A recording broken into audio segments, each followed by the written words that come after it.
আমি আল্লাহ পাক আমার কুদরতি ব্যাংকের ভিতরে তোমার টাকাটাকে আমি সুন্দরভাবে এটা কাজে লাগাইব, সুন্দরভাবে সুরক্ষিত করে রাখবো। এই টাকাটা বাড়াইয়া বাড়াইয়া রোজ ময়দানে মাহশারে যখন তুমি আটকে যাইবা রে বান্দা, যখন তুমি বিপদে পড়ে যাইবা, ওই যে 1 টাকা 2 টাকা 5 টাকা যেটা আমি আল্লাহর রাস্তায় দিয়েছিলা, গরিব অসহায় মিসকিনদেরকে দিয়েছিলা, মাদ্রাসার গরিব এতিমখানায় তুমি দিয়েছিলা, লিল্লাহ বোর্ডিং এ দিয়েছিলা, কোরআনের জন্য তুমি দিয়েছিলা, তাফসীরের জন্য যেটা দিয়েছিলা, ওই টাকাটাকে আল্লাহ পাক আমার নিজের কাছে রাইখা এত বিশাল বড় এক অ্যামাউন্ট কইরা ওই রোজ ময়দানে মাহশার আমি তোমার হাতে তুলে দিব, তোমার হাতে তুলে দিব। মিন খায়রিন তাজিদুহু ইনদাল্লাহ।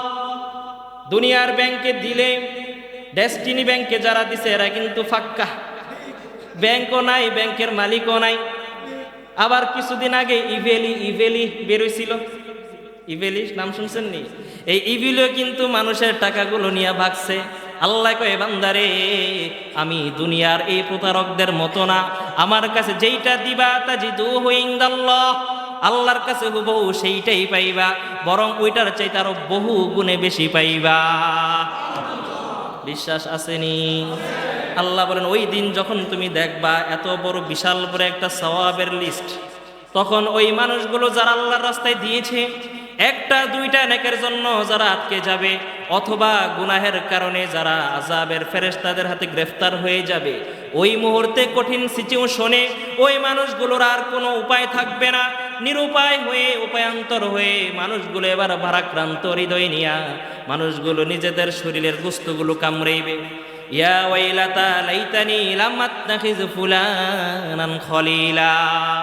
আল্লাহ বলে ওয়ায়াউমা ইয়া'আদ্দুয যালিমু আলা ইয়াদাইহি ইয়াকুলু ইয়া লাইতানি ইত্তাখাযতু মা'আর রাসূলি সাবিলা। ওই দিন গুনাহগার পাপিষ্ঠ বান্দাগুলো ময়দানে মাহশারে আযাবের ফেরেশতাদের কাছে যখন গ্রেফতার হয়ে যাইবে, আর ওই মানুষগুলো তারা আফসোস করতে থাকবে। ওয়ায়াউমা ইয়া'আদ্দুয যালিম, জালেম যারা হবে, গুনাহগার যারা হবে, জাহান্নামী যারা হবে, ওই দিন ওই মানুষগুলো আফসোস করবে আর শরীরগুলো কামড়াইবে, গোশতগুলো কামড়ায় খেয়ে ফেলবে, আবার নতুন করে গোশত জন্মাইবে, আবার নতুন করে গোশতগুলো খাইবে। আর তারা সেই দিন বলতে থাকবে, হায় রে, আজকে তো আর কোনো উপায় নাই, আজকে তো কোনো সাথী নাই, আজকে তো কোনো আপনজন নাই, আজকে আমার পাশে সাহায্যকারী কেউ নাই যে আমাকে একটা নেক দিবে। ওই মানুষগুলো সেই দিন ভারাক্রান্ত হৃদয় নিয়া, আশাহত হইয়া, নিরুপায় হইয়া মানুষগুলো জাহান্নামী হয়ে যাবে এরকম অবস্থা। ওই মুহূর্তে আল্লাহ রাব্বুল আলামিন রহমতের ফেরেশতার মাধ্যমে তাকে এমন বড় একটা সওয়াবের পার্সেল তার হাতে দিয়ে দিবে। ওই ব্যক্তি বলবে, কিরে, এই যে এত বড় সওয়াবের একটা ভান্ডার কোত্থেকে আসলো? আওয়াজ আসবে আর আল্লাহ রাব্বুল আলামিন শোনাইয়া দিবে, বান্দারে, ওই যে মসজিদে জুমার দিনে তুমি খাস দিলে 2 টাকা 5 টাকা দিয়েছিলা, যেই টাকাটা আমি আল্লাহর রাস্তায় অ্যাকাউন্টে তুমি জমা করেছিলা বান্দা, এইটার প্রতিদান আমি তোমাকে দুনিয়ায় দেই নাই, বরং আমি আল্লাহর কাছে রেখে দিলাম। আমি আল্লাহ পাক জানি রোজ ময়দানে মহশারে তুমি ধরা খেয়ে যাইবা, আটকে যাইবা, কারণ তোমার আমল আখলাক তেমন ভালো না, আমি জানি। এই কারণে এটা আমার কাছে রাখছি। আমি আল্লাহ ভালো করেই জানি তোমার আজকে এই বিপদের দিনটা তোমার আসবে, এই কারণে এইটা আমি আল্লাহর কাছে রেখে দিলাম। এইটার মাধ্যমে আমি আল্লাহ পাক তোমাকে মাফ করে দিলাম। আল্লাহ বলেন, মান জাল্লাযী ইউকরিদুল্লাহ করদান হাসানা, কে আছো আমার কর্জে হাসানা দিবা? বুখারীর ভিতরে রওয়ায়াতে আসছে, সাহাবা কেরাম রাসূলকে জিজ্ঞাসা করলেন, ইয়া রাসূলুল্লাহ, আমরা আল্লাহকে আবার কিভাবে কর্জে হাসানা দিব?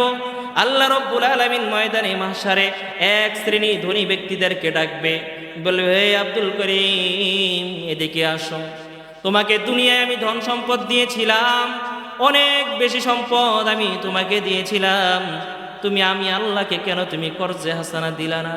তো এখন ওই ধনী ব্যক্তিগুলো বলবে হাদিসের কথা, ওই ধনী ব্যক্তিগুলো বলবে, আল্লাহ, আপনি তো আমাদেরকে রিজিক দেন, আপনি তো আমাদেরকে সম্পদ দেন, আপনি তো আমাদেরকে সমস্ত কিছু দেন, উল্টা আমরা আপনাকে কিভাবে রিজিক দিব? বুঝতেছেন নি? আমরা আপনাকে কিভাবে রিজিক দিব, কিভাবে আমরা আপনাকে কর্জে হাসানা দিব, আপনি তো আমাদেরকে দেন। সেই দিন আল্লাহ রব্বুল আলামিন হাসরের ময়দানে ওই ধনী ব্যক্তিগুলোকে লক্ষ্য করে বলবে, ও দুনিয়ার ধনী, তোমরা সম্পদশালী ছিলা, তোমার প্রতিবেশী মানুষগুলো তোমার কাছে গিয়েছে, ওই মানুষগুলোর হাতে যদি টাকা পয়সা দিয়া এদেরকে যদি সাহায্য করতা, তাহলে আমি আল্লাহ রব্বুল আলামিন ওই টাকাটা পেয়ে যাইতাম। তোমার প্রতিবেশী মানুষগুলো 4টা-5টা কন্যা সন্তান ছিল, টাকার জন্য বিবাহের বন্দোবস্ত করতে পারে নাই, টাকার জন্য ভালো জায়গায় বিবাহ দিতে পারে নাই। তোমার কাছে সম্পদ ছিল, তুমি ওই ব্যক্তিকে যদি টাকা পয়সা দিয়া যদি সাহায্য করতা, আমি আল্লাহ রব্বুল আলামিন সেই সাহায্য পেয়ে যাইতাম। মান যাল্লাযী ইউকরিদুল্লাহা করদান হাসানা। আল্লাহ রব্বুল আলামিন বলেন, ও বান্দারা, আমি আল্লাহ রব্বুল আলামিনকে কে আসো কর্জে হাসানা দিবা, আল্লাহ রব্বুল আলামিনের কাছে যেইটা দিবা ওইটা তুমি বহু গুণ বেশি তুমি ফেরত পাইবা। ব্যাংকে টাকা দিলে হবে সুদ, আল্লাহকে টাকা দিলে হবে জান্নাত। আল্লাহকে টাকা দিলে পাইবেন কি? আল্লাহকে টাকা দিয়ে জান্নাত কিনে রাখেন। ওয়ালা তানসা নাসীবাকা মিনাদ দুনিয়া। আল্লাহ রাব্বুল আলামিন বলেন, বান্দারে, দুনিয়ায় গিয়া দুনিয়াদারি সব কিছু করবা, ওয়ালা তানসা নাসীবাকা মিনাদ দুনিয়া, তবে দুনিয়ায় থাইকা আমি আল্লাহ রাব্বুল আলামিনের কাছে পরকালের আশায় কোনো কিছু পাঠাইতে ভুল করিও না। ইয়াকুলু ইয়া লাইতানি কদ্দামতু লিহায়াতি। এক শ্রেণীর মানুষগুলো কিয়ামতের ময়দানে তারা আফসোস করে বলবে, ইয়া লাইতানি কদ্দামতু লিহায়াতি, আজকে যেই পরকালের যেই জীবনে আসলাম, যেই জিন্দেগি আমার শুরু হইল, এই যে আমার যেই সফর শুরু হইল, এটার তো শেষ নাই। এই যে এই লম্বা সফরে সুখে থাকার জন্য যদি আমি দুনিয়ায় থাকতে যদি কোনো কিছু ইনভেস্ট করতাম। কবে বলবে? কিয়ামতের দিন, যেই দিন মানুষগুলোর ফায়সালা হয়ে যাবে, জান্নাতীরা জান্নাতে, জাহান্নামীরা জাহান্নামে। ফারিকুল ফিল জান্নাহ ওয়া ফারিকুন ফিস সাঈর। এক দল যাবে জান্নাতে আর এক দল যাবে জাহান্নামে। জাহান্নামে গিয়ে ওই মানুষগুলো বলবে, ইয়াকুলু ইয়া লাইতানি কদ্দামতু লিহায়াতি, হায়রে, দুনিয়ায় থাকতে যদি আমরা পরকালের জন্য যদি কোনো কিছু আগে পাঠাইতাম। বিদেশে গিয়া মানুষ সুখে থাকার জন্য দেশে কিন্তু টাকা পাঠায়, আইসা ওই টাকাটা ভোগ করে শান্তিতে। আর যে প্রবাসী ভাইটা যা টাকা কামায় সব বিদেশে লুটপাট করে খাইয়ালায়, দেশে এলে সে কিন্তু ফাক্কা। ঠিক কিনা? দুঃখের কোনো শেষ নাই। এনজিও থেকে কিস্তি তুলে কিস্তি টানতে পারে না, হয় কি হয় না?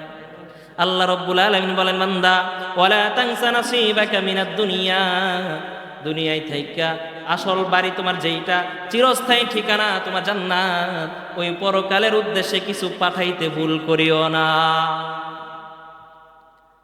অন্য এক আয়াতের ভিতরে আসছে, সূরা বাকারার ভিতরে আসছে, আল্লাহ রাব্বুল আলামিন বলেন, তোমরা যে দান করবা, কেন আমি আল্লাহর রাস্তায় দান করবা? আমি আল্লাহর কোনো ফায়দা নাই। ও দুনিয়ার মানুষ শোনো, তোমরা সবাই যদি সমস্ত সম্পদ গুলো যদি আমি আল্লাহর রাস্তায় ব্যয় করে দাও, এতে করেও আমি আল্লাহ পাকের বিন্দু পরিমাণ কোনো লাভ নাই, আসেনি। আর যদি তোমরা কেউ যদি কোনো খরচ না করো, দান না করো, এত আমি আল্লাহ রাব্বুল আলামিনের কোনো ক্ষতি নাই। এরপরেও তোমরা দান করবা তোমাদের নিজেদের স্বার্থের কারণে। ঠিক কিনা ভাই? আল্লাহ রাব্বুল আলামিন বলেন, মাসালুল লাযীনা ইউনফিকুনা আমওয়ালাহুম ফি সাবিলিল্লাহ কামাসালি হাব্বাহ। আল্লাহ রাব্বুল আলামিন একটা দৃষ্টান্ত পেশ করলেন, যেই সকল মানুষগুলো আল্লাহর রাস্তায় ব্যয় করে। কার রাস্তায়? যারা আল্লাহর রাস্তায় ব্যয় করে, এদের একটা দৃষ্টান্ত আল্লাহ পাক কোরআনের ভিতরে দিলেন। মাসালুল লাযীনা ইউনফিকুনা আমওয়ালাহুম ফি সাবিলিল্লাহ কামাসালি হাব্বাতিন আমবাতাত সাবআ সানাবিলা ফি কুল্লি সুমবুলাতিন মিয়াতু হাব্বাহ। আল্লাহ বলেন, যারা আল্লাহর রাস্তায় 1 টাকা দান করলো, কয় টাকা? এই বুঝবেন, কয় টাকা? কামাসালি হাব্বা। কেউ 1 টাকা যদি দান করে থাকে, কামাসালি হাব্বা, হাব্বা বলা হয় একটা শস্য দানাকে। একটা গমের দানা হইতে পারে, ধানের দানা হইতে পারে, যে কোনো একটা বীজ। একটা বীজ সে কি করলো? রোপণ করলো। আমবাতাত সাবআ সানাবিল, সানাবিল শব্দ হলো শীষ। সানাবিল শব্দের অর্থ কি? কিসের শীষ? দান পাইলেন কি আপনার? দান কে আল্লাহ বলছে? গমও তো বলে নাই, আপনারা দান লাগাই দিলে না। শীষ শূন্য খুশি এক একজনে। এখন একদল কইব দানের শীষের কথা কোরআনে পাইয়া গেছে, যারা দানের শীষে ভোট দিব ডাইরেক্ট যাবো জান্নাতে, নাকি? উল্টা পাল্টা ব্যাখ্যা করেন না, মায়ের একটাও কিন্তু মাটিতে পড়বো না। তাহলে কয় টাকা আল্লাহর রাস্তায় দান করলো? 1 টাকা। কামাসালি হাব্বা আমবাতাত সাবআ সানাবিল। সানাবিল সে একটা বীজ রোপণ করার পর ওই বীজ থেকে 7টা শীষ বের হয়েছে। আমবাতা সাবআ সানাবিলা ফি কুল্লি সুম্বুলাতিন মিয়াতু হাব্বা। হাব্বা অর্থ কি বলছিলাম একটু আগে? বীজ। বীজ আর মিয়া শব্দের অর্থ কি? 100। মাশাআল্লাহ। তাহলে আয়াতটার অর্থ এবার আপনারাই করবেন। আল্লাহ বলতেছেন, কেউ যদি 1 টাকা আমি আল্লাহর রাস্তায় দান করলো, ওই ব্যক্তির দৃষ্টান্ত হলো এমন যে সে একটি বীজ রোপণ করলো, ওই বীজ থেকে বের হইল সাবআ সানাবিল। সাবআ কয়টা? 7টা শীষ। একটা বীজ থেকে বের হয়েছে কয়টা শীষ? 7টা। ফি কুল্লি সুম্বুলাতিন মিয়াতু হাব্বা। আল্লাহ বলেন প্রত্যেকটা শীষের ভিতরে শস্য আছে কয়টা? মাশাআল্লাহ। তাহলে একটা বীজ লাগাইয়া আপনি দানা পেলেন কয়টা? 7টা শীষ। প্রত্যেকটা 100 হলে 7 700 কত? 700। এটা হচ্ছে সর্বনিম্ন। সুবহানাল্লাহ বলেন। মাসালুল লাযীনা ইউনফিকুনা আমওয়ালাহুম ফি সাবিলিল্লাহ কামাসালি হাব্বা আমবাতাত সাবআ সানাবিল ফি কুল্লি সুম্বুলাতিন মিয়াতু হাব্বা ওয়াল্লাহু ইউদাইফু লিমান ইয়াশা। আল্লাহ বলে, বান্দারে দুনিয়ার ভিতরে তোমরা যে 1 টাকা আমি আল্লাহর রাস্তায় দান করো, তোমাদের দৃষ্টান্ত হলো ওই কৃষকের মতো, যেই কৃষকে একটা বীজ মাটির ভিতরে রোপণ করলো, ওই একটা বীজ থেকে 7টা শীষ বের হইল।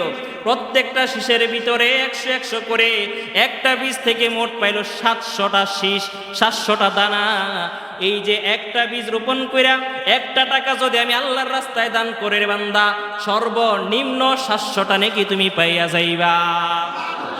এটা হলো সর্বনিম্ন। আল্লাহু ইউদাইফু লিমান ইয়াশা। আমি আল্লাহ পাক যাকে ইচ্ছা তাকে আমি এর চাইতেও বহু গুণে বাড়াইয়া দেই, আরো বেশি বাড়াইয়া দেই। এটা সর্বনিম্ন তোমার 700। 1 টাকা দিলে আল্লাহর কাছে কয় টাকা পাইবেন?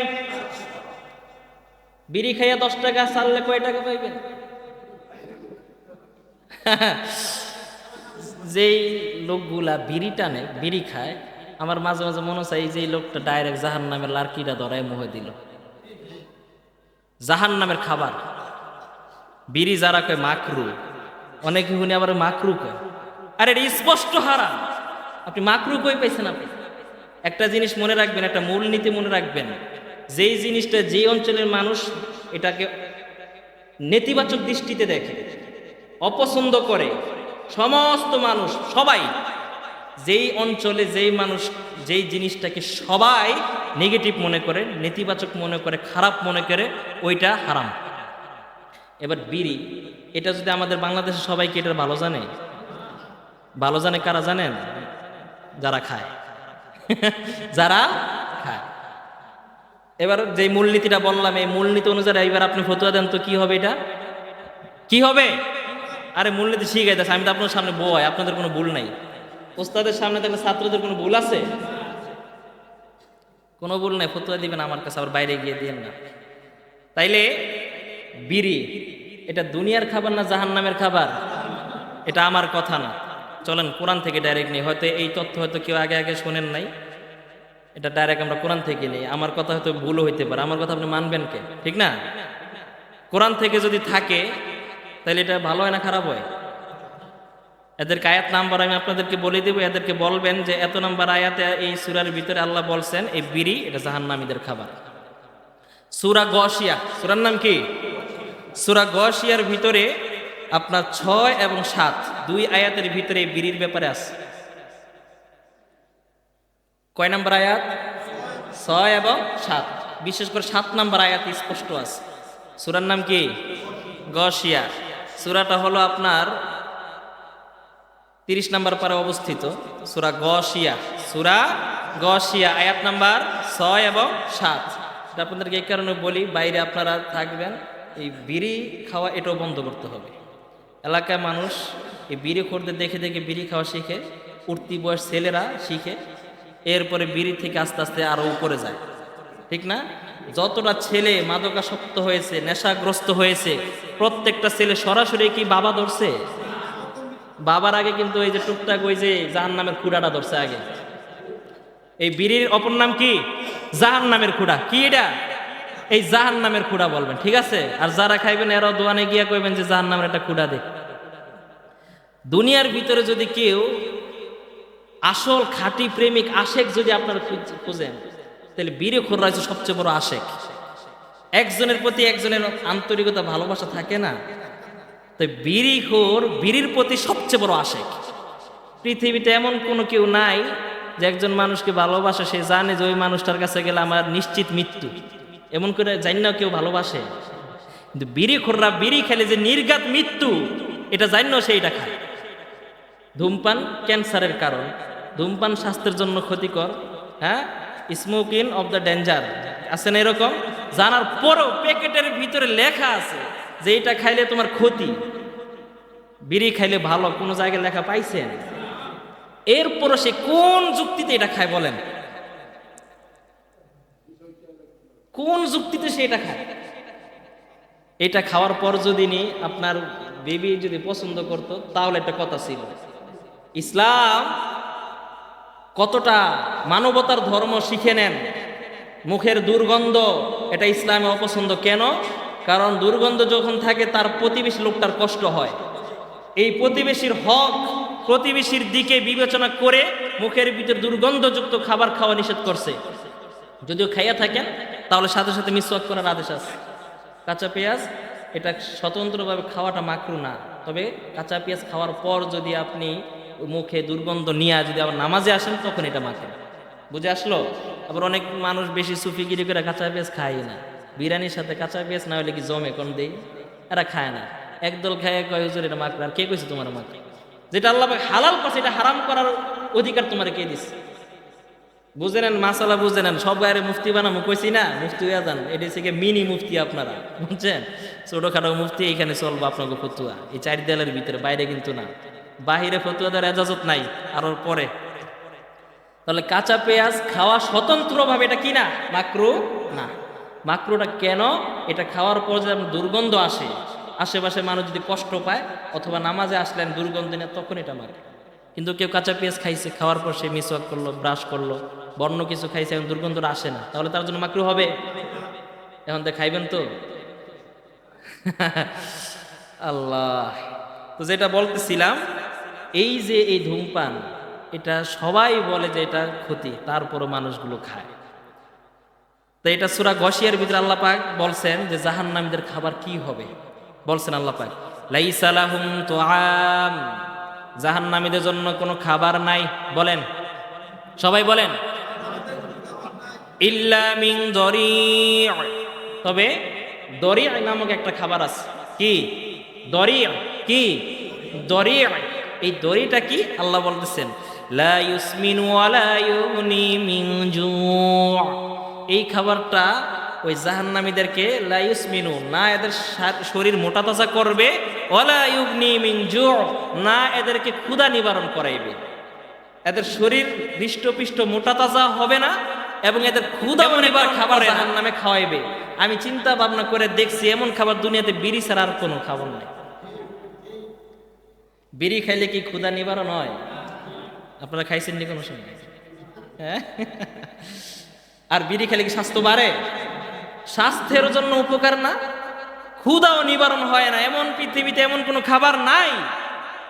আপনি যদি বিষও খান, বিষ যদি আপনি 5 লিটার খান, পেটটা অন্তত ভরবে। পেট ভরবে কি না? কথা বোঝেন নাই? পানি খাইলেও পেট ভরবে। এমনকি পানি খাইলে আপনার স্বাস্থ্যের জন্য উপকার। কিন্তু একটা খাবার দরি হয়, খাবার যেটা জাহান্নামীদেরকে দিবে, ওই জাহান্নামীদের ওই দড়ি খাবারের বৈশিষ্ট্য কি হবে, যে ওইটা মানুষের শরীর ও স্বাস্থ্য বাড়াইবে না এবং এদের ক্ষুধাও নিবারণ করবে না।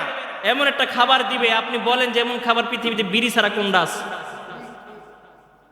এটা আমি বের করছি, এটা আমার নিজের ব্যক্তিগত বিড়ি, তাফসীরে ভিতরে বিড়ি কথা নাই, বাকি এইভাবে আসছে দড়ি দিবে, দড়িটা মানুষকে কোনো ফায়দা দিবে না। তা আমি চিন্তা করে দেখছি দড়ি একমাত্র বিড়ি, দড়ি কি তাহলে বেশি বেশি করে বিড়ি খাইবেন?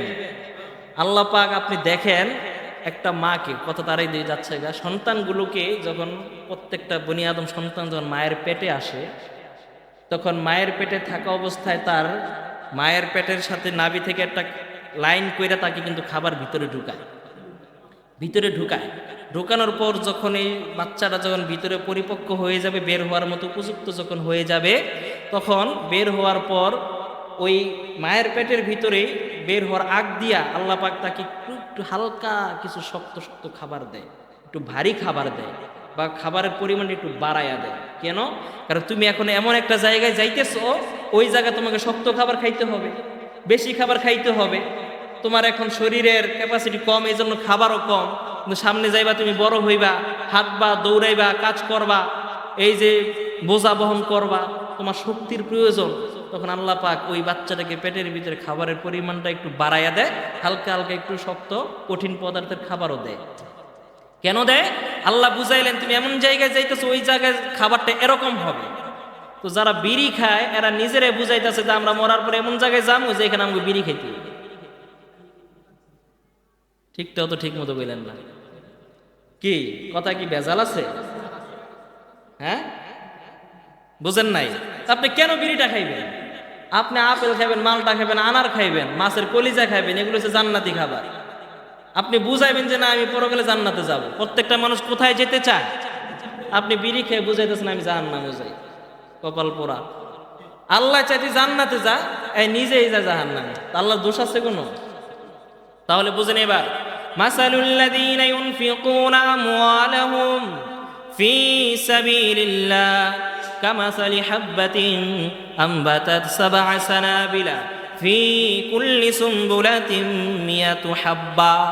ও দুনিয়ার মানুষ, তোমরা যে একটা টাকা আমি আল্লাহর রাস্তায়, আমি আল্লাহর কাছে যেটা দিবা, এইটাকে বহু গুণে বাড়াইয়া সর্বনিম্ন 700 টাকা তোমাকে দিয়ে দিব।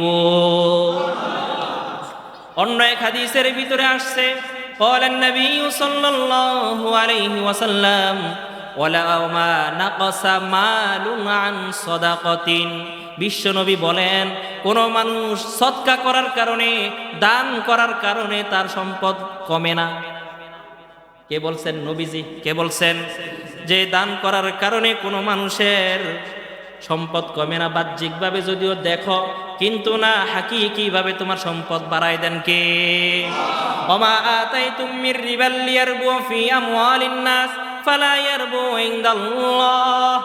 আল্লাহ রাব্বুল আলামিন বলেন, ও দুনিয়ার গোলাম, তোমরা যেই বৃদ্ধির কারণে, বর্ধিত আশায় করে তোমরা যেই সম্পদটাকে অবৈধ খাতে তোমরা দাও, সুদের খাতে তোমরা দাও, ওই সম্পদটা তোমাদের দৃষ্টিতে যদিও বাড়ে, মা আতাইতুম মির রিবাল লিয়ারবু ফি ইনদিল্লাহ, আমি আল্লাহ রাব্বুল আলামিনের কাছে ওই সম্পদটা বাড়ে না। ঘোষণা দিয়েছেন কে? ওই সম্পদ কিন্তু বাড়ে না। তোমাদের দৃষ্টিতে মনে হয় সম্পদ বাড়ে, আসলে না রে বান্দা, না, ওই সম্পদ তো বাড়ে না। তুমি ওই যে এক জায়গায় 1 লক্ষ টাকা দিলা, 1 লক্ষ টাকা দিয়ে তুমি বছর শেষে যেই বেনিফিটটা পাইবা, এখন মানুষ সুদ কি আর সুদ বলে না, বেনিফিট কয়, ইন্টারেস্ট কয়, এক একজন এক এক নাম দিয়া খায়। কি খায়? সুদ খায়। নবীজি এক হাদিসের ভিতরে ভবিষ্যৎবাণী করে গেছেন, ইয়াতি আলাজ জামান, এমন একটা সময় আসবে, এমন একটা যুগ আসবে, যেই যুগের মানুষগুলো সুদ খাইবে, নাম দিবে অন্যটা, নাম পাল্টাইয়া খাইবে সুদ। বেনিফিট কর, ইন্টারেস্ট কর, আরো কতজন কত নাম দিয়া খায়, যাই খায়, সবটাই কিন্তু কি? সুদ। গতকালকে একজন আসছিল, সে কোন এক ব্যাংকের কথা জানি বলল, ওই ব্যাংকে লেনদেন করলে লক্ষ টাকায় 2,500 টাকা নাকি তাকে দেয়। বিদেশের সাথে ওই ব্যাংকের লেনদেন করলে লক্ষ টাকায় তাকে আলাদাভাবে 2,500 টাকা নাকি দেয়। এটার নাম দিছে কি যেন, বললো যে হুজুর এটাই পাই। নাম যেটাই হোক, এটা আসলে কি? সুদের একটা সংজ্ঞা মনে রাখবেন, আপনার যে মূলধন, এই মূলধনের অতিরিক্ত যেটা চুক্তি হবে ওইটা হলো সুদ। আপনি একজন মানুষকে ধার দিয়েছেন 100 টাকা, ওই মানুষকে আপনি বললেন 6 মাস পরে তুই আমারে কিছু বাড়াই দিস, তাইলে আমি তোরে দিমু। সে 6 মাস পরে 100 টাকার লগে 1 টাকাই দিল, কথার কথা। ওই 1 টাকাটা কি? ওই 1 টাকার কারণে 100 টাকা যেটা হালাল ছিল ওইটাও হারাম হয়ে যাবে, ওইটাও হারাম। আবার অনেক সময় যে বন্ধকি করে, বন্ধকি রাখে না, চুক্তি, এটা তো বিস্তৃত আলোচনা। বন্ধকি রাখার ভিতরেও আপনার সুদ আছে, তবে যদি আপনি যদি চুক্তিটা ওইভাবে করতে পারেন তাহলে সেটা ভিন্ন। বাকি আমরা যে সচরাচর যে বন্ধকটা রাখি, কথার কথা বুঝাই দেই, মনে করেন আপনি আপনার স্বর্ণটা রাখলেন স্বর্ণকারের কাছে, 50,000 টাকা আনলেন। তো 50,000 টাকা যখন আনলেন, আর আপনার যে জিনিসটা আপনি যে বন্ধক রাখলেন দোকানদারের কাছে, ওই দোকানদারের কাছে আপনার এই জিনিসটা, স্বর্ণটা কিসের ভিত্তিতে আছে? আমানতের ভিত্তিতে। বন্ধক এটা তো একটা আমানত, আর আমানতের ব্যাপারে বিধান কি? যে আমানত বস্তু ওটা ওইভাবেই থাকবে, এটাকে ব্যবহার করা কি নাই? কথাই বুঝাইতে পারি? ওইটা ব্যবহার করা কি নাই? ওইটার থেকে এন্তেফা হাসিল করা, ফায়দা হাসিল করা কি নাই? জায়েজ নেই। তো আপনি আবার তাকে 50,000 টাকা তারে ফিরাই দিলেন, সে আপনার জিনিসটাকে ফিরাই দিল। এখন সে আপনার জিনিসটা তার কাছে রাইখা, সে যেই কাজে লাগাইছে, যেইটাই করুক না কেন, সে যত টাকা উপার্জন করছে বা ফায়দা নিছে পুরোটাই কি হবে? পুরোটাই কি হবে? আর আপনি এই সুদি, যদিও আপনি কিন্তু খান নাই, কিন্তু আপনি সুদি কারবারের সাথে যুক্ত হওয়ার কারণে ওই বেটা খাইছে, গুনাহটা হবে আপনার। লাআনা রাসূলুল্লাহ সাল্লাল্লাহু আলাইহি ওয়াসাল্লাম আলা আকিলার রিবা ওয়া কাতিবাহু ওয়া শাহিদাহু। মুসলিম শরীফের বর্ণনার ভিতরে আসছে, লাআনা রাসূলুল্লাহ সাল্লাল্লাহু আলাইহি ওয়াসাল্লাম, আল্লাহর নবী লানত করেছেন। কেডায়? কথা বলেন কে? আল্লাহর নবী, বিশ্ব নবী মুহাম্মদুর রাসূলুল্লাহ সাল্লাল্লাহু আলাইহি ওয়াসাল্লাম লানত করেছেন 3 শ্রেণীর উপরে। কয় শ্রেণী? 1 নাম্বার আকিলার রিবা, যে সুদ খায়। 2 নাম্বার ওয়াকাতিবাহু, যারা সুদি লেনদেন গুলো লিখে রাখে। ওয়াশাহিদাহু, যারা সুদের কারবারের ভিতরে যারা সাক্ষী থাকে। কয় শ্রেণী? কে লানত করছে? আল্লাহর নবী, বিশ্ব নবী লানত করেছেন। এই লানত কি মিস হবে? খুব কষ্ট লাগে। একজন তো লেনদেন করতেছে, লেনদেন করে আরেকজনের 3 নাম্বার বাচ্চা হয়ে আবার যায় মাঝখানে সাক্ষী হইতে, জামিন হইতে। হ্যাঁ, এর নাম দিয়ে সে এটা গ্রান্টার হয়। কি দরকার? তোর দরকার আছে? আরেক বেটার সুদ খাইতেছে, খাক, আমি মাঝখান থেকে সাক্ষী, এটা আমারও তো পুরাই। বুঝে না, অহরহ আজকে সমাজের মহিলারা বেশি কিস্তি একজন আরেকজন নামে তুলে আরেকজনের যে সাক্ষী হইতে হয় কি হয় না বলেন? অথচ নবীজি বলেছেন সহিহ হাদিস, আকিলার রিবা, সুদখোর, ওয়াকাতিবাহু, এবং সুদের হিসাব যারা লিখে রাখে খাতার ভিতরে, এই যে কিস্তির কালেকশন করতে যারা এই যে খাতার ভিতরে লিখে রাখে না, রাখে কি না? আপনাদের অবস্থা মনে হয় যে দেখেন নাই জীবনে।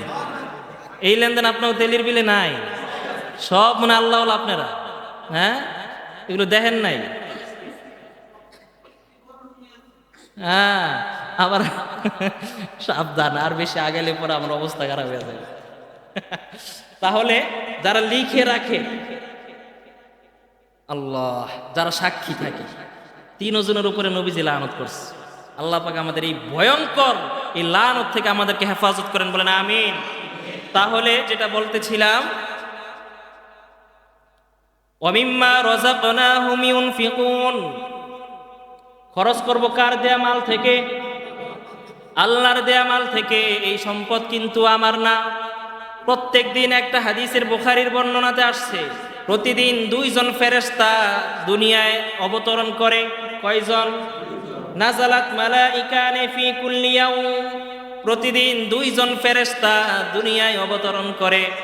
অকাল আহাদুহুমা, 2 জনের একজন প্রতিদিন ওই সমস্ত মানুষগুলোর জন্য দোয়া করে, আল্লাহর কাছে দোয়া করে, আল্লাহ, যেই সমস্ত বান্দাগুলো তোমার জন্য তোমার রাস্তায় যারা দান করে এদের সম্পদ বাড়াইয়া দেয়। এবং আরেকজন দোয়া করে, আল্লাহ, যেই সকল বান্দারা নিজেদের সম্পদগুলোকে সঠিক জায়গায় ব্যয় করে না, নিজের কাছেই রেখে দেয়, সম্পদের মায়ায় অন্যকে দেয় না, সম্পদের মায়ায় তার সামর্থ্য অনুযায়ী খরচ করে না। সামর্থ্য আছে 1 লক্ষ টাকা মসজিদে দেওয়া, সে দেয় 10,000 টাকা। বাকি 90,000 টাকা ঘরে রেখে দেয়, বিভিন্ন পারপাসে 90,000 টাকাও ধ্বংস হয়ে যায়। আল্লাহ বলেছে বান্দারে, যেই টাকাটা তোমার কাছে রাইখা তুমি ভাবতো সেটা বাড়বে বাড়বে, আমি আল্লাহর কাছে ওই টাকাটা বাড়বে না। ফেরেশতা বলে যারা দান করে না, সম্পদগুলোকে পুঞ্জীভূত করে রাখে, এদের সম্পদগুলোকে কমাইয়া দেন। তাহলে হাদিস দ্বারা বোঝা গেল, আল্লাহ পাক কোরআনুল কারীমে সূরা রুমের ভিতরে যে আয়াতের ভিতরে বললেন, ওমা আতাইতুম মির রিবাল লিয়ারবু ফি আমওয়ালিন নাস ফালা ইয়ারবু ইনদাল্লাহ। তোমরা যেটা মনে করো বাড়ে, তোমরা সম্পদ নিজের কাছে রাইখা মনে করো বাড়ে, তোমরা সেভিংস করো, ফিক্সড ডিপোজিট করো, কইরা কইরা মনে করো যে সম্পদটা বাড়ে। আল্লাহ বলে ফালা ইয়ারবু ইনদাল্লাহ, আমি আল্লাহর কাছে বাড়ে না। হাদিসের ভিতরে আসছে, মালাইকা আসে, ফেরেশতা আইসাকে আল্লাহর সম্পদ কমাই দেন, আপনি টের পাইবেন না। আগামী মাসে হয়তো বা আপনার জন্য আল্লাহ পাক 1 কোটি টাকা বরাদ্দ রাখছে, অথবা 1 লক্ষ টাকা বরাদ্দ রাখছে, অথবা আগামী মাসে আপনার একটা প্রমোশন হওয়ার কথা ছিল, কিন্তু আপনি যে ওই যে টাকার হক আদায় করলেন না। আল্লাহ বলেন ফালা ইয়ারবু ইনদাল্লাহ, আমি আল্লাহর কাছে তোমার ধন সম্পদ বাড়বে না। এর মানে কি আগামী মাসে কি হবে আপনি তো জানেন না। ওই যে যেই টাকাটা আসার কথা ছিল ওই টাকাটা আপনার কাছে আসবে না। অথবা আপনি টাকা নিজের কাছে রাইখা দিলেন, আল্লাহ পাক সংসারের ভিতরে পরিবার সদস্যগুলোর ভিতরে এমন কিছু রেগুলারলি কিছু রোগ বিরোগ দিয়ে রাখবে, প্রতি মাসে চিকিৎসা বাবদ 50-60-1 লাখ টাকা আপনার চলে যাবে। অথচ যদি টাকাগুলো সদাকা করা হইতো, টাকার হক যদি আদায় করা হইতো, এই চিকিৎসার জন্য এত টাকা লাগতো না। আল্লাহ বলেন বান্দা, তোমার ক্ষুদ্র জ্ঞানে তুমি মনে করো টাকা বাড়ে, আসলে কিন্তু টাকা বাড়ে না, টাকা বাড়ে না। আল্লাহ বলেন মাসালুল লাযীনা ইউনফিকুনা আমওয়ালাহুম ফী সাবিলিল্লাহ। আল্লাহ রাসূলের কাছে একবার এক সাহাবী জিজ্ঞাসা করলো, ইয়া রাসূলুল্লাহ আইয়ুস সাদাকাতি আফযল, ওগো নবী কোন সাদাকা আল্লাহর কাছে সবচেয়ে বেশি প্রিয়? কি প্রশ্ন করছে? কোন সদকা, কোন দান, কোন জিনিসটা আল্লাহর রাস্তায় সবচেয়ে বেশি প্রিয়? নবীজি বলেছেন, এমন মাল ব্যয় করা যেই মালের ব্যাপারে তোমার নিজেরও চাহিদা আছে, নিজেরও প্রয়োজন আছে, এবং তুমি নিজেও কিন্তু বখিল, তোমার অন্তরে কিন্তু দান করতে মনে চায় না, এরপরেও প্রয়োজন থাকা সত্ত্বেও ওই সম্পদটা আরেকজনকে দিয়ে দেয়া, এইটা হচ্ছে আল্লাহর কাছে প্রিয় দান। 2 ভাইয়ের জায়গা জমিন বাটোয়ারা হবে, একটা জায়গা রাস্তার সঙ্গে, আরেকটা জায়গা বাড়ির পিছনে, এমন আছে না? 2 ভাই, বাবা মারা গেছে, 2 ভাই কিন্তু ভাগ করছে, এমনে ভাগ করার একটা সম্পদ পড়ছে রাস্তার লগে, আরেকটা ভাগ পড়ছে পিছনে। এবার একজন, দুজনের কিন্তু চাহিদা আছে রাস্তার সঙ্গের জায়গাটা নেওয়া, ঠিক কিনা ভাই? দুজনের কিন্তু চাহিদা আছে, মহব্বত আছে, প্রয়োজন আছে, এরপরেও একজন আরেকজন ভাইয়ের জন্য এটা দিয়ে দেওয়া, এটার দান, এটা হচ্ছে আল্লাহর কাছে প্রিয়। আপনার কাছে 2টা জামা আছে, বাড়ির ভিতরে ফকির আসলো, আয়েশা বলতেছে আমি গরিব, আমার ছেলে মাদ্রাসায় পড়ে, আপনি একটা জামা যদি থাকে আমাকে দেন। আপনার ঘরের ভিতরে ডয়ারের ভিতরে অনেকগুলো জামা, এর ভিতরে সবচেয়ে পছন্দের জামা, এটার ব্যাপারে আমাদের কিন্তু আগ্রহ থাকে, থাকে কিনা বলেন? আগ্রহ থাকে, প্রয়োজন থাকে, মহব্বত থাকে, এরপরেও ওই জিনিসটা আল্লাহর সন্তুষ্টির জন্য গরিব অসহায়কে দিয়ে দেওয়া, এই সদাকাটা হলো আল্লাহর কাছে প্রিয়। আল্লাহর কাছে প্রিয় মুসলমান। সর্বশেষ একটা হাদিস বলে শেষ করব, বেজার হইতাছেন নি? কষ্ট হয়? শেষ করে দিব? হ্যাঁ, আমার সমস্যা নাই, আপনার সমস্যা আছে? আল্লাহ, জোরে বলেন আমিন। চলবে আর একটু, 10 মিনিট ইনশাআল্লাহ। তাবুকের যুদ্ধ, মুসলমানদের সবচাইতে খরা চলতেছিল ওই সময়ে, দুর্ভিক্ষ, অভাব মদিনার ভিতরে। এমন একটা সময় আসলো, এখন সামনে সিজনের ভিতরে খেজুরগুলো পাকবে, এমনি দীর্ঘদিন যাবৎ দুর্ভিক্ষ চলতেছে, অর্থনৈতিক দিক দিয়ে মুসলমানরা অনেকটাই ক্ষতিগ্রস্ত হয়ে গেছে। সামনে মৌসুম হলো খেজুর পাকার মৌসুম, খেজুরগুলো পাকলে নামাইয়া খেজুরগুলো বিক্রি করার পর বাজারে বিক্রি করলে মুসলমানরা কিছুটা স্বাবলম্বী হবে। এমন সময় রোমান বাহিনী প্রস্তাব দিল যে মুসলমানদের সাথে আমরা যুদ্ধ করব। নবীজির কাছে এই প্রস্তাব আসার পর নবীজি এবার সাহাবীদেরকে ডাকলেন, ও সাহাবীরা, রোমানরা, খ্রিস্টানরা, তো ইটালিয়ানরা তো আমাদের সাথে যুদ্ধের জন্য রওনা করে ফেলছে। এখন যদি আমরা যুদ্ধ না করি, আমাদের কাপুরুষত্ব, দুর্বলতা তারা বুঝে ফেলবে। সুতরাং ইসলাম আনার পর ইসলামের ভিতরে কোনো দুর্বলতা নাই, ঠিক কিনা? এদের মোকাবেলার জন্য যেতে হবে। সুতরাং যার যা কিছু আছে তোমরা এগুলো ইসলামের জন্য, ইয়ানাতুল ইসলামের জন্য তোমরা দাও। সমস্ত সাহাবীরা নিজেদের সম্পদগুলো দিতে লাগলেন। হযরত ওমর ফারুক রাদিয়াল্লাহু তাআলা আনহু তিনি চিন্তা করলেন আর মুচকি মুচকি হাসলেন। হায়রে, জীবনে কোনোদিন আবু বকরকে কোনো কাজে তো পিছনে ফালাইতে পারি নাই।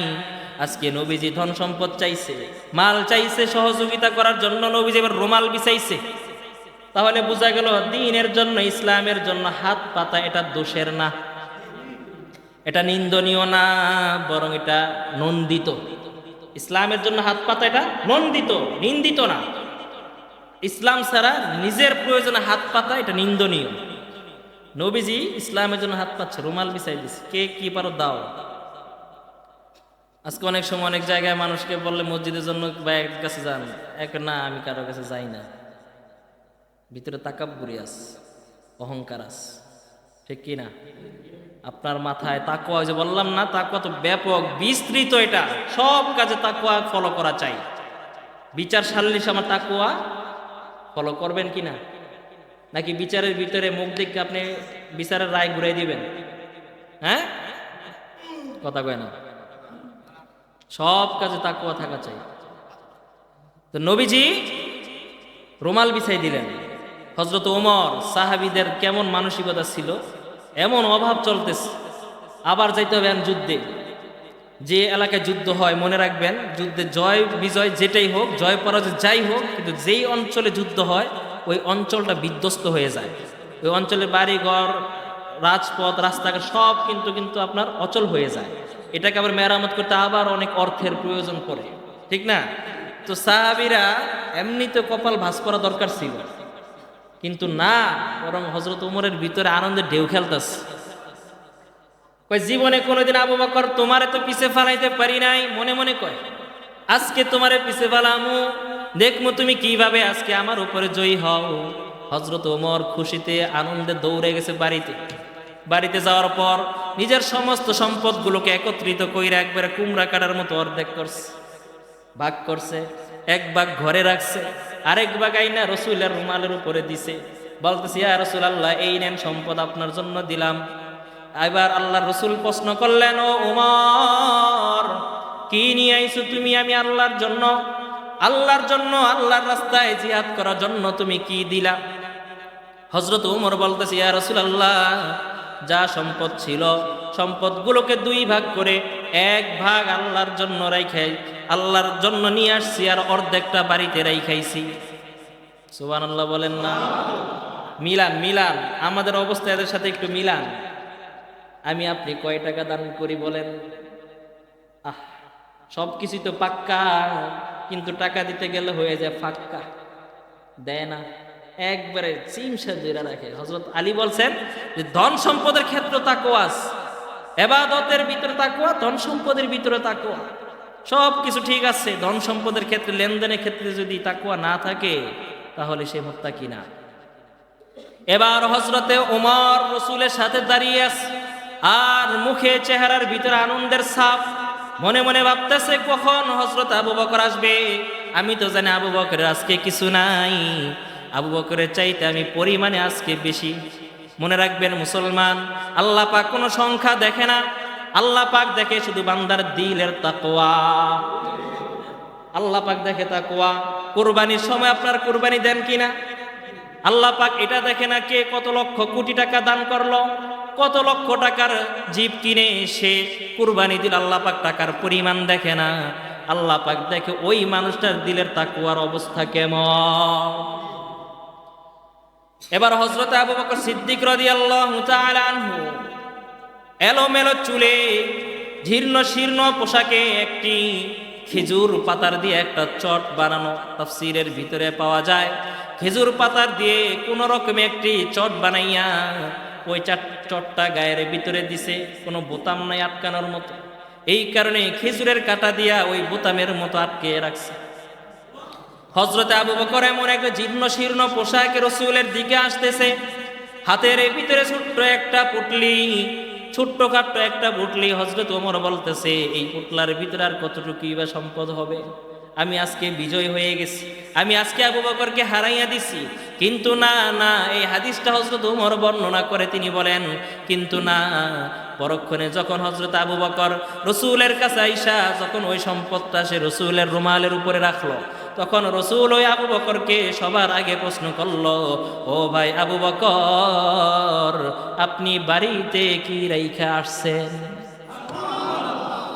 কি করছে প্রশ্ন? এই বলেন কি করছে? বাড়িতে কি রেখে আসছেন? আর ওমরকে কি প্রশ্ন করছে? কি নিয়ে আসছেন? ওমরকে প্রশ্ন করছে, ওমর আপনি কি নিয়ে আসছেন? আবু বকরকে প্রশ্ন করলেন, ও আবু বকর আপনি কি রেখে আসছেন? হযরত ওমর হাদিস বর্ণনা করতে গিয়ে তিনি বলেন, আমি রাসূলের প্রশ্নের ধরন শুনেই বুঝে গেছি আজকে আমি আবু বকরকে ফেল করাইতে পারি নাই, কারণ আমি তো বাড়ির ভিতরে অর্ধেক রাইখে আসছি, আবু বকর বাড়ির ভিতরে রেখে আসছে বলে মনে হয় না, সব নিয়ে আসছে। এবার হযরত আবু বকর চোখের পানিগুলো ছেড়ে দিয়া কান্নারত অবস্থায় বলে, ও রাসূল, ইয়া রাসূলুল্লাহ, ওই যে ঘরের ভিতরে গেলাম, ঘরের ভিতরে যেই খেজুর পাতার ছাউনি দেওয়া যে কুড়ে ঘরটা ছিল, কুড়ে ঘরের যেই বেড়ার ভিতরে মাঝে মাঝে অনেক সময় বিভিন্ন সুই সুতা গেঁথে রাখতাম। আমি আবু বকর ঘরের ভিতরে গেলাম, ঘরের ভিতরে গিয়ে ওই যে প্রত্যেকটা বেড়াগুলোকে আমি এইভাবে থাপড়াইয়া থাপড়াইয়া আমি দেখছি কোনো সুই সুতা আছে কিনা, ওই সুই সুতারা পর্যন্ত আমি নিয়ে আসছি, যাতে করে জিহাদের ময়দানে আমার মুজাহিদ ভাইদের কাজে লাগে। ওগো রাসূল, ঘরের ভিতরে কিচ্ছু রাইখা আসি নাই, একমাত্র আল্লাহ এবং তার রাসূলকে রেখে আসছি গো নবী। আবু বকরের এত বড় কুরবানি দেখা আমার নবী খুশিতে আত্মহারা হয়ে গেছে মুসলমান। আল্লাহ রব্বুল আলামিন সাথে সাথে হযরত জিবরাইলকে পাঠাইয়া দিছেন। সাথে সাথে জিবরাইল আইসা বলতেছে, ইয়া রাসূলুল্লাহ, পৃথিবীর সমস্ত মানুষগুলো আল্লাহর সন্তুষ্টি কামনা করে, ঠিক কিনা? আমরা কার সন্তুষ্টি চাই? পৃথিবীর জিবরাইল বলতেছে, গো রাসূল, পৃথিবীর সমস্ত মানুষগুলো আল্লাহ পাকের সন্তুষ্টি চায়। আল্লাহ রব্বুল আলামিন আমাকে পাঠাইছে আপনার সাহাবী, আপনার বন্ধুকে জিজ্ঞাসা করার জন্য, আবু বকর কি আল্লাহর উপরে সন্তুষ্ট কিনা? আবু বকর, আবু বকর কেমন আবু বকর? দুনিয়ার সমস্ত মানুষ আল্লাহ পাকের সন্তুষ্টি চায়, আল্লাহ পাক আবু বকরের সন্তুষ্টি চায়। জিবরাইল বলতেছে, ইয়া রাসূলুল্লাহ, আবু বকরের এই দান দেখে, আবু বকরের এমন দানশীলতা দেখে, আবু বকরের ইনফাকু মালি ফি সাবিলিল্লাহ দেখা আল্লাহ পাক এত খুশি হইছে, আল্লাহ পাক আপনার সাহাবী আবু বকরকে সালাম দিয়েছে। সালাম দিয়েছেন কে? বলেন তো দেখি, আবু বকরের ওই সম্পদ যতটুকু ছিল এতটুকু তার প্রয়োজন ছিল কিনা? বলেন, কথা বলেন, ছিল কিনা? প্রয়োজন থাকা সত্ত্বেও এবং সম্পদের প্রতি, মালের প্রতি মহব্বত থাকা সত্ত্বেও আল্লাহর রাস্তায় যখন দিয়ে দিল, আল্লাহ পাক আর দেরি করলো না, সাথে সাথে তাকে সালাম পৌঁছাইয়া দিল। সম্পদ ব্যয় করতে হবে কার জন্য? এই সম্পদ কিন্তু আমার না, সম্পদ কিন্তু আপনারও না। সম্পদের মালিক কে? আমি আপনি কেবল আমানতদার, আমি আপনি কেবল আমানতদার। আরো একটা হাদিস আপনাদেরকে বলি। এক সাহাবী, ঘরের ভিতরে কোনো খাবার নাই রাত্রবেলা, সাহাবী এবং সাহাবীর বিবি এবং তাদের ঘরের ভিতরে কয়েকজন সন্তান নিয়ে সাহাবী এবং সাহাবীর বিবি রাত্রিবেলা তারা চিন্তা করতেছে, আজকে রাত্রিবেলা আমরা কি খাবো? যে অল্প কিছু খাবার আছে, এই খাবারগুলো যদি আমরা খাই তাহলে আমাদের নিজেদেরও পেট ভরবে না, সন্তানগুলোরও পেট ভরবে না। আর যদি সন্তানগুলোকে দিয়ে দেই, সন্তানদের পেট ভরবে কিন্তু আমাদের কিন্তু পেট ভরবে না। এমনভাবে তারা পরামর্শ করতেছে কিভাবে, কোথায় থেকে খাবার ব্যবস্থা হবে। হঠাৎ করে রাত্রিবেলায় এমন এক সময় আরো একজন সাহাবী ওই বাড়িতে মেহমান হয়েছে। আজকে আমরা মেহমান থাকলে আমরা কপাল খোঁজ করি না, না না, মেহমান দেখছি রাত্রিবেলা নবীজির কাছে একজন মেহমান আসছে। নবীজিও মেহমান সারা খাবার খাইতেন না। ওই যে রসুলের আরো একজন সাহাবী, যিনিও মেহমান পাইয়া খুশি হয়ে গেছে, মনে আসেনি? এবার ওই যে যখন মেহমান গেল,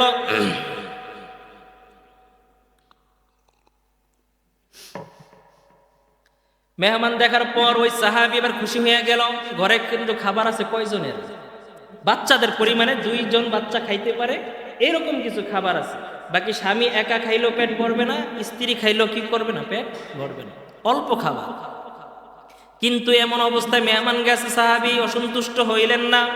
সাহাবী মেহমানকে রিসিভ করলেন, ঘরের ভিতরে নিলেন, সুন্দরভাবে আপ্যায়ন কইরা গেস্ট রুমে মেহমানকে বসাই দিয়া সাহাবী এবার তার বিবির সঙ্গে কথা বলতে গেছে। বিবি রে, ও বিবি, মেহমান আসছে, এখন কি করব? মেহমানকে তো ফিরাইও দেওয়া যায় না, আল্লাহ তো নারাজ হয়ে যাবে। মেহমানকে এবার কি করা যায়, কিভাবে খাবার দেওয়া যায়? বিবি, সাহাবীদের বিবি কিন্তু চারটিখানি ইমান কিন্তু না। ওই যে বললাম না জুমার দিনে, এখন তো মাইকে যায় আর বলা যাবে না, বুঝে নিয়েন, ঠিক আছে তো? সাহাবীদের বিবি ইমান কিন্তু পাক্কা, ঠিক কিনা বলেন? ইমান কিন্তু পাক্কা। সাহাবীর ইমান যেমন, তার বিবির ইমানও তেমন। বিবি এবার স্বামীকে পরামর্শ দিতেছে, স্বামী, ওই রুমের ভিতরে আপনি গেস্ট রুমে যাইবেন, মেহমান তো আর মেজবান ছাড়া তো খাবার খায় না, আপনাকে তো ডাক দিবে, আপনিও বসে যাইবেন। আমি এইবার তেল নাই, বাতি ঠিক করার নাম দিয়ে আমি আস্তে করে বাতিটা নিভাইয়া দিব অন্ধকারের ভিতরে। আপনি ওই যে প্লেটের ভিতরে শুধু হাত নাড়াচাড়া করবেন আর মুখ নাড়বেন, বুঝাইবেন যে আপনি খাবার খাইতেছেন। আসলে আপনি খাবার খাইবেন না, পুরাটা খাবার মেহমানকে খাওয়াইয়া খুশি করে দিবেন। পুরাটা খাবার মেহমানকে খাওয়াইয়া খুশি করে দিবেন। মুসলমান যেটা বলতেছিলাম, কি পরিমাণ আল্লাহর জন্য দিয়েছে তারা। রাত্র হয়ে যায়, এইভাবে তারা খাবার খাওয়াইয়া আল্লাহ রাব্বুল আলামিন সাথে সাথে নবীজির উপরে আরেকটা আয়াত নাজিল করে দিলেন, ওয়ায়ুসিরুনা আলা আনফুসিহিম ওয়ালাউ কানা বিহিম খাসাসা। আল্লাহ পাক তার রাসূলকে এই বিষয়টা অবগত করে কোরআনুল কারীম আয়াত নাজিল করে জানাইয়া দিলেন যে আপনার কিছু ছাত্র রয়েছে, আপনার আদর্শে আদর্শিত কিছু সাহাবী রয়েছে, যারা নিজের উপরে অন্যকে প্রাধান্য দেয়, নিজে না খাইয়া মেহমানকে খুশি করে দেয়। ওই সাহাবী রাত্রিবেলা সারা রাত স্বামী স্ত্রী সন্তান নিয়া সারাটা রাত উপবাস ছিল, অনাহার ছিল, ক্ষুধার যন্ত্রণা নিয়ে ছিল। এরপরও মেহমানকে ফিরে দেয় নাই, এরপরও মানুষকে তারা খালি হাতে ফিরে দেয় নাই। এই সাহাবী যখন ফজরের ওয়াক্তে যখন মসজিদে আসলো, নবীজি ডাক দিয়া বলো, ও সাহাবী, গতকাল কি করছো? আল্লাহ তোমাদের উপরে খুশি হইয়া গেছে, আল্লাহ তোমাদের উপরে খুশি হয়ে গেছে। মুসলমান, যেটা বলতেছিলাম, মুত্তাকিন যারা হবে, মুত্তাকি বান্দাদের জন্য যেই 5 গুণ থাকা দরকার, 1 নাম্বার গুণ হলো ঈমান বিল গায়েব, গায়েবের উপরে ঈমান থাকতে হবে। 2 নাম্বার হলো ইকামাতুস সালাহ, নামাজ কায়েম করার গুণ থাকতে হবে। 3 নাম্বার ওয়া মিম্মা রাযাকনাহুম ইউনফিকুন, আমি আল্লাহ পাক বলেন, আমি আল্লাহ পাক যে রিজিকটা তাদেরকে দিলাম, আমার দেওয়া সম্পদগুলো তারা মানুষের কাছে বিতরণ করবে, পুঞ্জীভূত করে রাখবে না, কিপটামি বখিলামি চলবে না। যদি নিজেকে তাকওয়াপূর্ণ মুত্তাকি যদি বানাইতে হয়, উদার দিলে সামর্থ্য অনুযায়ী কি করতে হবে? একজন মনে করেন কোটিপতি, সেও দিল 10,000 টাকা, আরেকজন মনে করেন লাখপতি, সেও দিল 10,000 টাকা।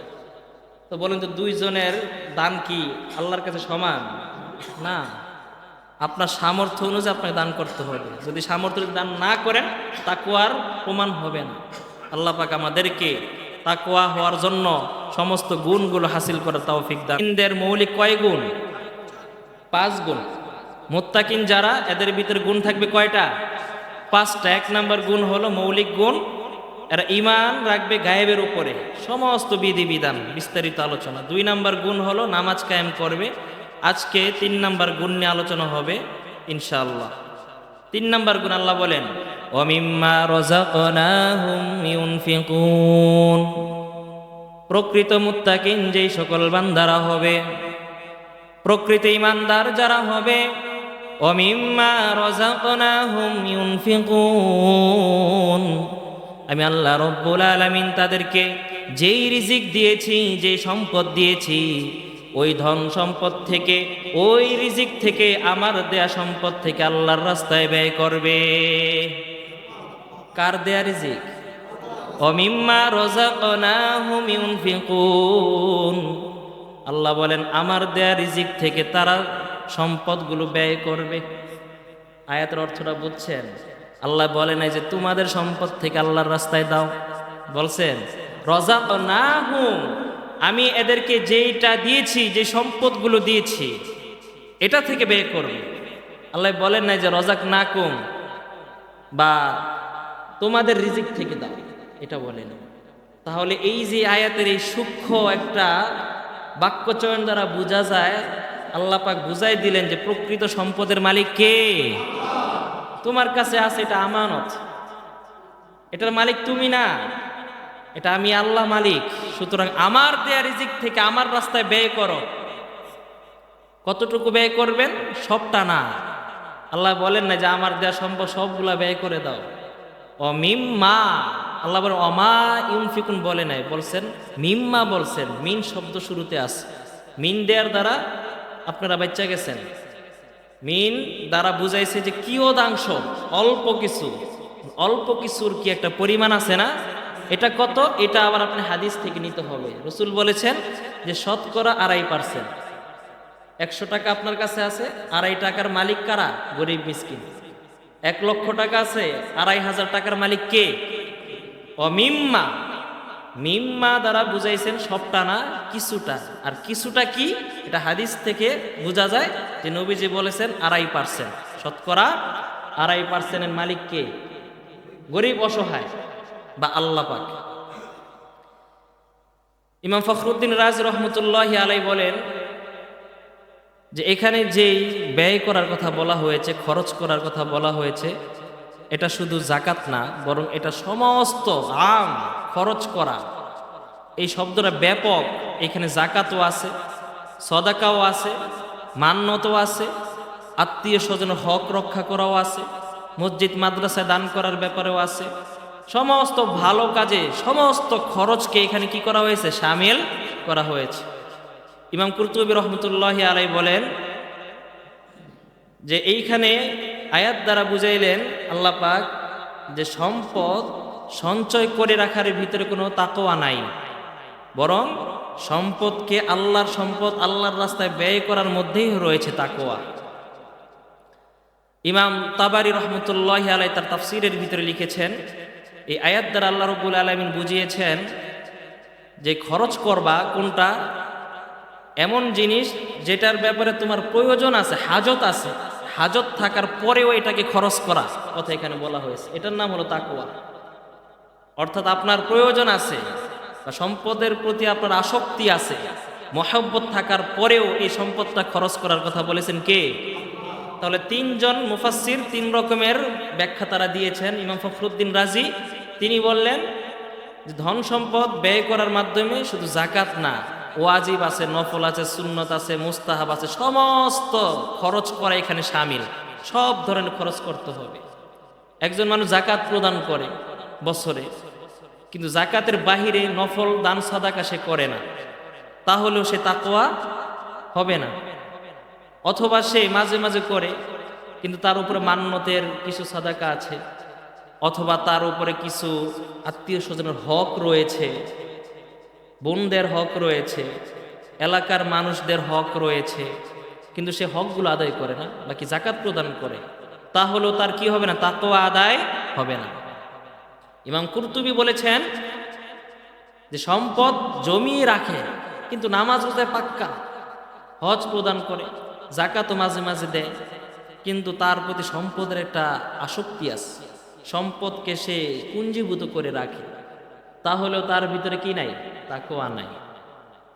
আবার ইমাম তাবারি রহমতুল্লাহি আলাই বলেছেন যে সে সব কিছু করে, কিন্তু তার প্রয়োজন থাকলে বা তার ভবিষ্যতে লাগবে ভালো ভালো জিনিসগুলো রাইখা অন্য অন্য জিনিসগুলো সে দেয়। অতিরিক্ত জিনিসগুলো খরচ করে, কিন্তু যেইটা তার মহব্বতের জিনিস, ভালো জিনিস, পছন্দের জিনিসটা সে আল্লাহর রাস্তায় দেয় না। মনে করেন কথার কথা, 1 হালি কলা আছে আপনার হাতে, তো 1 হালি কলার ভিতরে একটা গরিব মিসকিন আপনার কাছে চাইছে, তা আপনি দেখলেন 1 হালি কলার ভিতরে যেটা কাঁচা অথবা যেটা নিচটা, এটা আপনি তারে দিলেন। তাহলে ইমাম তাবারি রহমতুল্লাহ আলাইহির সংজ্ঞা অনুযায়ী তার ভিতরে কি নাই? তাকওয়া নাই। মাশাআল্লাহ। যে ইনফাকু ফি সাবিলিল্লাহ মা হাজাতিহি ওয়া মা হুব্বিহি, যে মহব্বত আছে এবং হাজতও আছে, এরপর ওই জিনিসটা আল্লাহর রাস্তায় দেওয়ার নাম হলো তাকওয়া। সুবহানাল্লাহ। বুঝে আসলো? রাযাকনাহুম ওয়া মিম্মা রাযাকনাহুম রিজকুন শব্দের অর্থ হলো রিজিক। শব্দের অর্থ কি? এবার রিজিক বলতে আপনারা কি বুঝেন বলেন দুই একজন দেখি। হ্যাঁ, বাপ মা, ভাত মাছ, মাশাআল্লাহ, খাবার বুঝাইছে আর কি। আর কারো কোনো কথা আছে রিজিক ব্যাপারে? এটা কিন্তু ক্লাস, বলেন।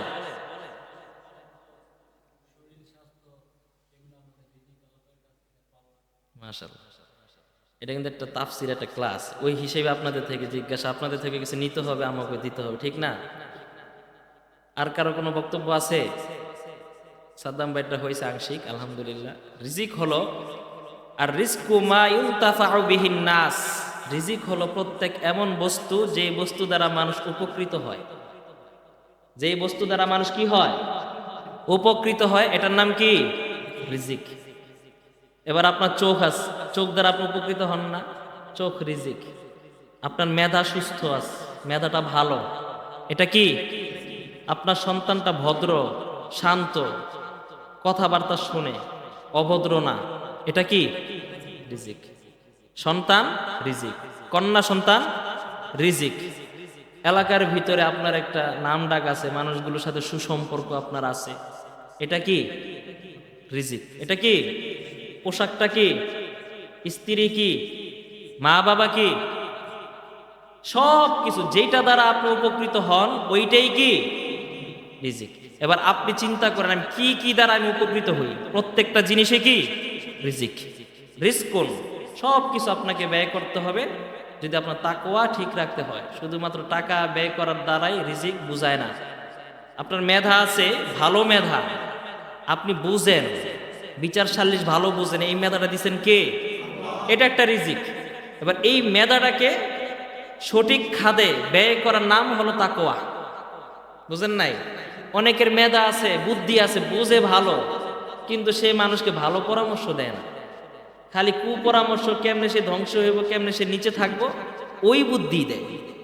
অথবা ভাই ভাই দ্বন্দ্ব কিভাবে লাগিয়ে দেওয়া যায়, এই পারে ওই পারে কিভাবে লাগাই দেওয়া যায়, আগুন লাগাই দেওয়া যায়, যত কূটনীতি আছে চিকন বুদ্ধি সে দেয়। তাহলে তার তাকওয়া পরিপূর্ণ না। কারণ মেধা এটা কি? রিজিক। মেধা কি ভাই? রিজিক। এটাকে আপনার বুঝতে হবে। এরপর আপনি ইলিম, ইলিম এটাও কি? রিজিক। এই ইলিমটাকেও আপনার আল্লাহর ভয়ে আল্লাহর রাস্তায় ব্যয় করতে হবে সঠিকভাবে, তাহলে আপনার তাকওয়া হাসিল হবে। ইলিম আছে, জানেন, বুঝেন, কিন্তু হকটা বলতেছেন না, তার মানে আপনার তাকওয়া প্রকাশ হচ্ছে না, পরিপূর্ণ হচ্ছে না। সমস্ত কিছু রাযাকনাহুম, আল্লাহ বলেন আমি তোমাদেরকে যেই রিজিকগুলো দিলাম এই রিজিক থেকে তোমরা সঠিকভাবে ইউনফিকুন খরচ করো। ইউনফিকুন নফকুন শব্দ থেকে, নুন ফা কফ, নফকুন মূল ধাতু থেকে ইউনফিকুন আসছে। এর অর্থ হলো বের করা, আলাদা করে দেওয়া, বের করে দেওয়া, পার্থক্য করে দেওয়া। আল্লাহ বুঝাইলেন যে আমি তোমাদেরকে যে মেধাগুলো দিলাম এই মেধাগুলো থেকে তোমরা এগুলো আলাদা করে দাও, তোমাদের এই রিজিক থেকে কি করে দাও? আলাদা করে দাও। ইউনফিকুন, তাহলে হবে তোমার তাকওয়ার বহির্প্রকাশ, তাকওয়া পরিপূর্ণ হবে। হযরত আলী কাররামাল্লাহু ওয়াজহা তিনি বলেছেন, তাকওয়ার সংজ্ঞা দিয়েছেন তিনি বলেন শুধুমাত্র ইবাদতের ভিতরেই তাকওয়া সীমাবদ্ধ না, বরং তাকওয়া হলো আল্লাহকে ভয় করে, কোরআন অনুযায়ী আমল করে, অল্পে তুষ্ট হয়ে চলার নাম হলো তাকওয়া। অল্পে তুষ্ট হয়ে আল্লাহকে ভয় করে কোরআন অনুযায়ী জীবনযাপন করার নাম হলো তাকওয়া।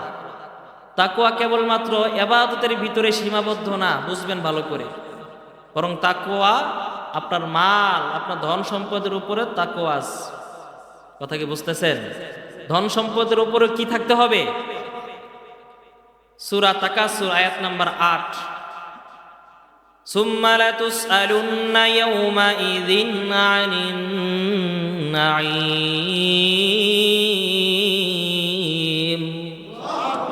আল্লাহ বলেন যে তোমাদেরকে অবশ্যই অবশ্যই তোমাদের নাঈম শব্দের অর্থ হলো নিয়ামত।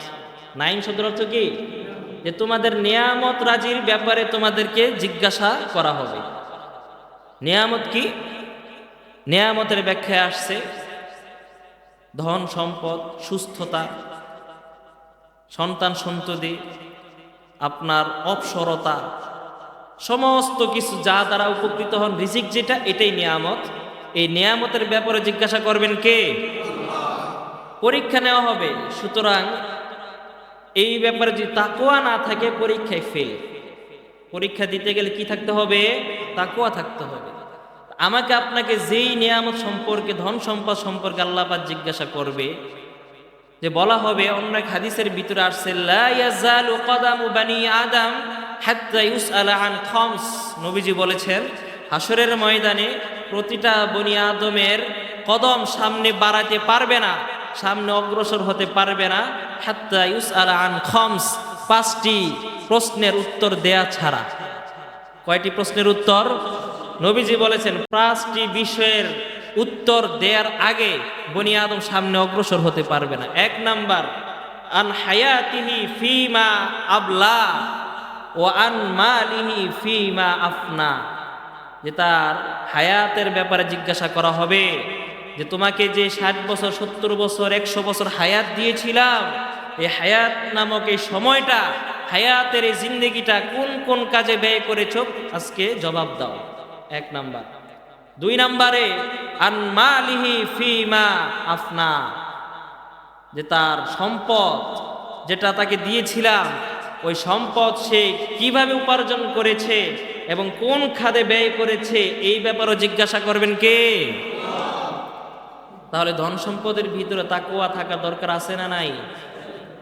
নামাজে পাক্কা, কিন্তু ধন সম্পদের ক্ষেত্রে তার কোনো খবর নাই। কিভাবে সে উপার্জন করতেছে এটাও সে দেখে না, আবার কোন খাতে ব্যয় করতেছে সেটাও সে দেখে না।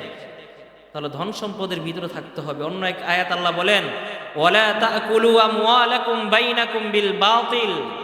যে হে ঈমানদারেরা, মুত্তাকিন যারা, তোমরা তোমাদের নিজেদের সম্পদগুলো অন্যায়ের সাথে, বিল বাতিল অর্থাৎ হারামের সাথে মিশ্রণ করে ওইটা ভক্ষণ করিও না। তোমাদের হালাল আছে 10%, এটার সাথে আরো 5% তুমি মিলাইলে হারাম। এই 10% হালাল, 5% হারাম যুক্ত হওয়ার কারণে টোটাল 15% সম্পদে কি হয়ে গেছে? হারাম। ওয়ালা তাকুলু আমওয়ালাকুম বাইনাকুম বিল বাতিল। অন্যায়ভাবে হারাম রিজিক উপার্জন করে করে তোমাদের নিজেদের ধন সম্পদ যেটা হারাম করে দিয়েছো, ওই ধন সম্পদ তোমরা ভক্ষণ করিও না। তাহলে যেই মানুষটার ভিতরে তাকওয়া আছে, সেই মানুষটা চাইবে যে আমার সম্পদের সাথে যেন অন্যের হক যেন মিশ্রিত না হয়, ঠিক কিনা? কিন্তু যেই মানুষটা বাস বিচার ছাড়াই খেয়ালায়, বাস বিচার ছাড়াই পকেটে ঢুকালায়, পেটের ভিতরে ভরে, এই মানুষটা যতই নামাজি হোক, তার তাকওয়া আছে? আছে তাকওয়া? তাহলে মুত্তাকিন হতে হলে আমাকে ইবাদতের ক্ষেত্রে যেমন আমার তাকওয়া থাকতে হবে, তেমনি ভাবে সম্পদের ক্ষেত্রে আমার তাকওয়া থাকতে হবে। এই মাল সম্পদ আমি কত ভাগ এর হক আদায় করতেছি, এটা আমাকে দেখতে হবে। ওয়া মিম্মা রাযাকনাহুম ইউনফিকুন। সম্পদগুলোকে আল্লাহর রাস্তায় সবসময় কি করতে হবে? ব্যয় করতে হবে। আল্লাহ পাক আমাদের সম্পদের হক আদায় করার তৌফিক দান করেন। এবার আপনি কেন করবেন? আল্লাহ রাব্বুল আলামিন বলেন বিভিন্ন জায়গায় কোরআনের ভিতরে, মান যাল্লাযী ইউকরিদুল্লাহ করদান হাসানা। ও দুনিয়ার মানুষ, কে এমন আছো যে আমি আল্লাহকে কর্জে হাসানা দিবা? কাকে? আল্লাহ পাক চাইতেছে কর্জে হাসানা আমার আপনার কাছে। আল্লাহ মনে হয় গরিব? হ্যাঁ, আল্লাহু গনিয়্যু ওয়া আনতুমুল ফুকারা।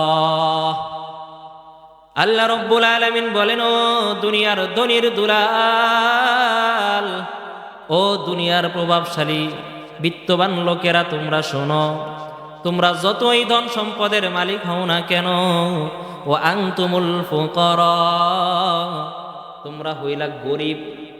কে বলছেন? তোমরা হইলা ফকির। ফকিরের বহু বচন ফুকারা। বুঝাইলেন তুমিও ফকির, তোমার পূর্বপুরুষ বাপ দাদা সবগুলো হলো ফকিরের ঘরের ফকির, ঠিক কিনা ভাই? ও আনতুমুল ফুকারা, তোমরা ফকির। একমাত্র গনি যদি হয়, ধনী যদি হয়, বেনিয়াস যদি কেউ থাকে, সেটাকে আল্লাহু গনিয়্যু ওয়া আনতুমুল ফুকারা। আল্লাহ বলেন, আমি আল্লাহ রব্বুল আলামিন ব্যতীত পৃথিবীর সবাই তোমরা হলা মানুষের মুখাপেক্ষী গরিব। ব্যবসা নাই, তোমার সম্পদ নাই, চাকরি নাই, তোমার রিজিক নাই, ক্ষেত খামার নাই, তোমার রিজিক নাই, তোমার সম্পদগুলো উপার্জন করার জন্য মাধ্যম লাগে, ঠিক কিনা? আল্লাহ বলেন, বান্দারে আমি আল্লাহ রব্বুল আলামিন এমন ধনী এক সত্তা, যে সত্তার জন্য রিজিক উপার্জন করার জন্য, ধন সম্পদের জন্য কোনো চেষ্টা প্রচেষ্টা করতে লাগে না, ঠিক কিনা? আল্লাহ বলে, যদি কোনো ধনী হয়, যদি কেউ নিজেকে ক্ষমতাশালী মনে করে, সেটা হলাম আমি একমাত্র আল্লাহ। আল্লাহ তারপর আমার আপনার কাছে কর্জে হাসানা চায়। তাফসীরের ভিতরে আসছে, এই যে আল্লাহ পাক আমার আপনার কাছে কর্জে হাসানা চাইলো, বুঝাইছেন আল্লাহ পাক আমাকে আপনাকে, আল্লাহ পাক একটা সম্মান দিছে। সম্মান বুঝেননি? এক ভালোবাসা আল্লাহ পাক প্রকাশ করলেন। অনেক সময় দেখবেন বাবা কি করে, বাহির থেকে যাওয়ার সময় প্যাকেটে করে চকলেট, বিস্কুট বা কিছু খাবার নিয়ে যায় বাচ্চার জন্য। বাচ্চার হাতে বিস্কুটটা দিয়া বলে, বাবা আমার একটা বিস্কুট দাও। কয় কিনা, আচ্ছা বলেন তো বাবাই কি বিস্কুটটা খাইবে না? বা বাবার কি সামর্থ্য নাই একটা বিস্কুট নেয়ার? এই বিস্কুটের মালিক কে? বাবা। বিস্কুটের মালিক কে? বিস্কুট দিছে কিন্তু বাবা। আবার বাবা চাইলেও কিন্তু বিস্কুট আনতেও পারে। আবার বাবার এই বিস্কুট খাওয়ার প্রতি কোনো লোভও নাই, এরপর সন্তানের কাছে একটা বিস্কুট চায়। কেন? সন্তানটাকে খুশি করার জন্য, সন্তানের মনটাকে সুস্থ রাখার জন্য, সন্তানের প্রতি ভালোবাসা প্রকাশ করার জন্য, ঠিক কি না? আল্লাহ রব্বুল আলামিন আমাদের কাছে সম্পদ চাইতাছে, কর্জে হাসানা দাও। সুবহানাল্লাহ বলেন। আল্লাহকে কর্জে হাসানা দিলে কি হয়? ওয়ামাই ইউকরিদুল্লাহা করদান হাসানা।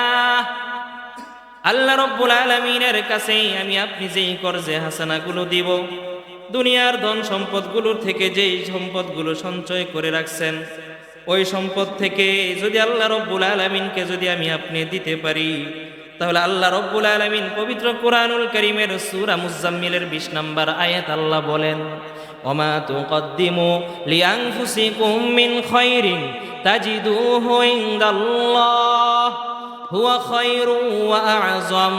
আল্লাহ রব্বুল আলামিন বলেন, বান্দারে আমি আল্লাহ রব্বুল আলামিনের খাবার লাগে না, আমি আল্লাহ রব্বুল আলামিনের পোশাক লাগে না, আমি আল্লাহ রব্বুল আলামিনের চিকিৎসার জন্য কোনো ওষুধ লাগে না, আমি আল্লাহ রব্বুল আলামিনের কোনো কিছুর প্রয়োজন নাই রে বান্দা, বরং আমি আল্লাহ পাক তোমাদেরকে রিজিক দেই, ঠিক কিনা?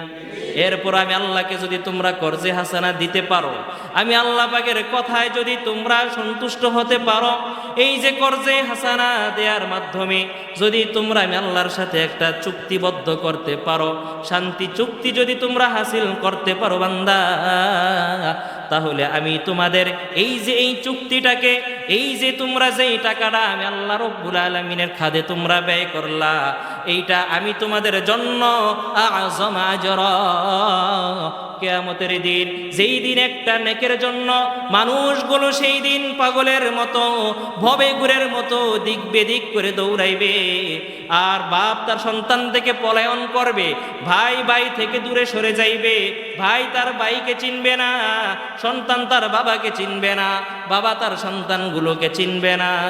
ওই দিন সমস্ত মানুষগুলো তারা পেরেশান হয়ে থাকবে, সবাই ভাববে আমার সন্তানের সাথে যদি দেখা হয়, সন্তান যদি আমার থেকে একটা নেক চায়, আমি তাকে কিভাবে দিব, এই ভয়ে প্রত্যেকের থেকে পলায়ন করবে।